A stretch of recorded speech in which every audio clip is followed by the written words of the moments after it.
Basmah. Thank you for the nice introduction, and I would like to thank the conference for giving me this chance to talk today. And just for you to know, this is my very first talk in an international conference. So today I'm talking about hydroxybenzoic acid isomers and cardiovascular system.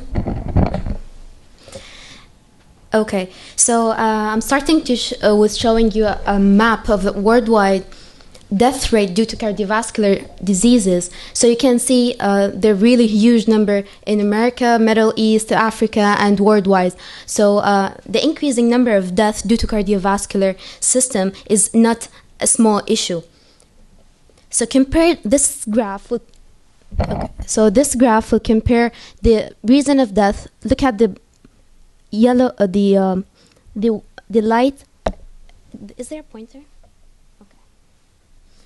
So, okay, look at the light, this one, the light blue and the light green. This one is showing you the rate of death due to cardiovascular disease, and this one is showing you the rate of death due to cancer. So comparing the people who are dying from cancer to people who are dying from cardiovascular disease, the number is way more in people who are dying from cardiovascular disease.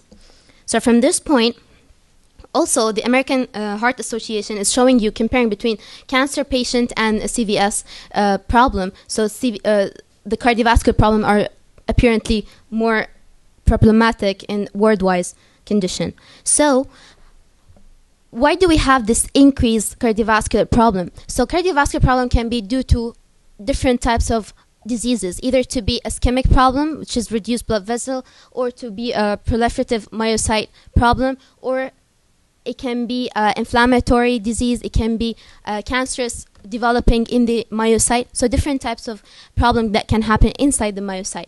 And it will lead to the destruction of the cardiac muscle.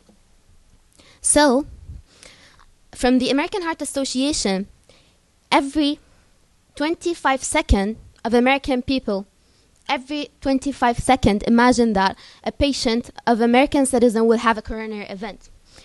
Every 39 seconds, a patient will die because of a cardiovascular problem.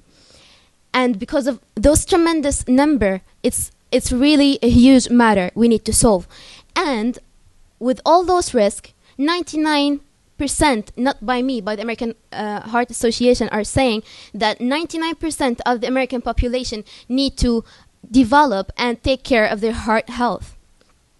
So I'm kind of here today to give a small tips on how to develop the cardiac health of a patient. So we studied with my doctor, Dr. Bernard, Dr. Paul Ganguly. We did a paper on hydroxybenzoic acid isomers and their effect on cardiovascular disease. Starting the presentation, there's a term called nutrigenomics, which means what is the science behind the dietary component that we consume and their effect on our genome and our gene expression. Since the 18th century, there have been discovered of salicylic acid and salsine. So we all know it's the drug that has been widely used, like aspirin and those stuff. So those drugs were obtained from the willow bark extract. And the hydroxybenzoic acid are actually one of the derivatives of the salicylic acid. So the molecules that we studied is 2,3 hydroxybenzoic acid, 2,5, 2,4, 2,6, and 3,4 hydroxybenzoic acid. Those interesting properties, those molecules have an interesting properties in association with the ability to modify the cell signaling that introduces a multiple effect through a specific pathway, which is called the RNF2 pathway, which results in an enhancement of the endogenous antioxidant activity of the inside of the cell. Another molecule, which is also interesting to know, which is the sulforaphane, which is a very potent activator of NRF2 pathway and through the KEAP1 protein. So those also produces an antioxidant activity. This is the sulforaphane molecule, and you can see that it is a proteotype for inducing the activation of NRF2 signaling and block the chemical carcinogenesis. So, in the field of carcinogenesis, health reflects our ability to adapt to stress. And carcinogenesis field, there are different types of stress that a patient can be exposed to that can develop cancer or cardiovascular disease. Those different types of stress are metabolic, proteotoxic, mitotic, oxidative stress, and DNA damage. So RNF2 signaling pathway can be a target for preventing many of the disease. And how does it do this? A study has been done by Dr. Thomas Klenser in University of Pittsburgh, where they bring up a wild type of mice and they stimulate them by different types of molecule like altipaz and sulforaphane and different types of molecule, and they check the effect on the mice and how do they reduce the oxidative effect on the mice state. And also they do a knockout NRF2 signaling pathway to further study the effect of NRF2 pathway. And also they did tissue-specific, cell-specific KEAP1 knockout to study the amplification signal of NRF2 pathway. Okay, so how does this NRF2 pathway work, and does it actually have the ability to prevent us or help us to protect ourselves from the carcinogenesis, unavoidable carcinogenesis that we can be susceptible to through environment? Taking an example of sulforaphane and how does it work, sulforaphane will target a specific molecule, which is cysteine 151, and it will, along with the KEAP1, they will block the COLT3. COLT3 they will inhibit the ubiquitination process, ligase, and then it will stop the proteasomal effect of RNF2, and this will lead to new NRF2 into the nucleus, and the new NRF2 into the nucleus, it will lead to the glutathione transferase production, and this glutathione will oxidize and will get rid of the pollutant that we can find in air or like benzene and carcinogenesis, and they will oxidize them, will conjugate them through glutathione, as the mercaptopuric acid will get rid of them. And the specific pathway of this NRF2, we will have the NRF2 activator over here. It will bind to a specific receptor on the cell. It will activate the kinase. The kinase will phosphorylate the NRF2, bind to KEAP1, and the phosphorylated NRF2 will bind to an area on our genome, which is the antioxidant response element. And this area, once it activates either through the phosphorylation or through another pathway, which is the oxidation of the thiol group on KEAP1, it will lead to the activation of the antioxidant, anti-inflammatory, and anti-fibrotic agents. All of them will be expressed through this area. So this is the gene that you just saw, that I just showed you in the previous one, this one.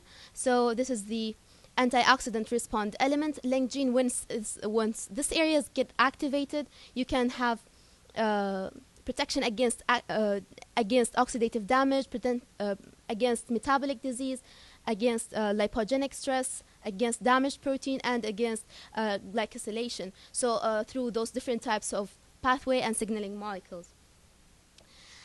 So after this brief introduction about NRF2, you can see that NRF2 protect against different types of disease through reducing the oxidative damage that can be caused by different types of oxidative stress.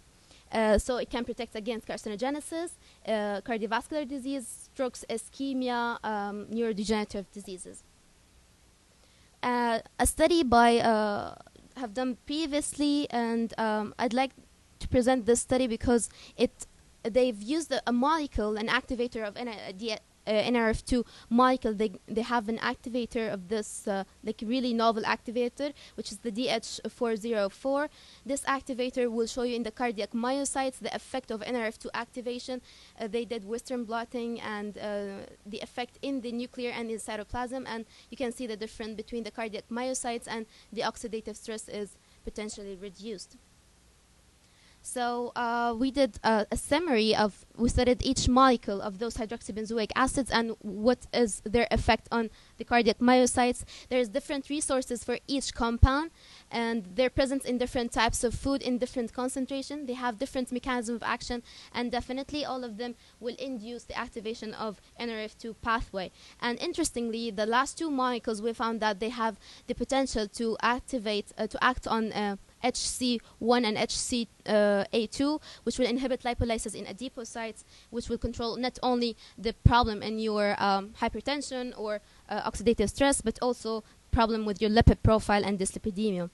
So this, we created a summary of different types of food that you can eat with their percentage that is having different concentration of hydroxybenzoic acid, and you can look it up whenever you want. So the concentration, okay. So we have a concern raised up by if we can consume a pharmacologically active compound found in our food. So is it dangerous for us to consume different types of molecule? Yes, it can be dangerous. Why is that? Because our major concern would be on the effect of phytochemicals, which are those molecules, the DHPA molecules. They can be express an activity which is on the drug metabolism phase 1 enzymes. For example, the cytochrome B450.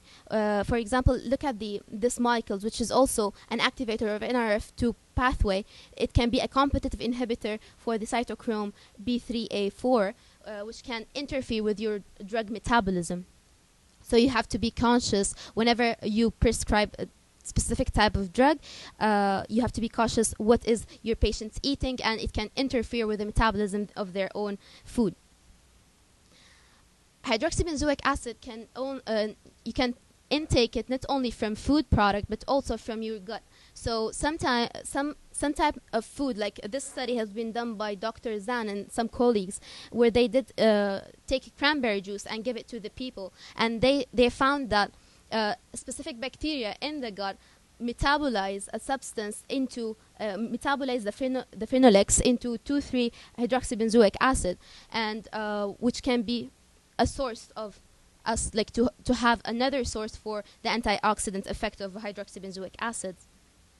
We can conclude that if we design a diet containing specific NRF2 activator that can act on KEAP1 thiol oxidation, or NRF2 allowing the efficient amount of translocation of NRF2 molecule into the nucleus, that will result in a normal redox state in our cell, which will keep a consequence decreased our chance of developing cardiovascular disease or even cancer cells. So diet with an increase, as I told you, the last two molecules, the 3-mono hydroxybenzoic acid and the 5,3 the hydroxybenzoic acid, that also can affect our not only oxidative status but also our lipid profile.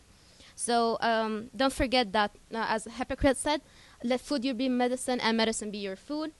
And this is my flight. I came all the way from here till here, and then from here till here, just to tell you, please keep calm and eat your broccoli or whatever oxidative food that you can. So thank you. Questions?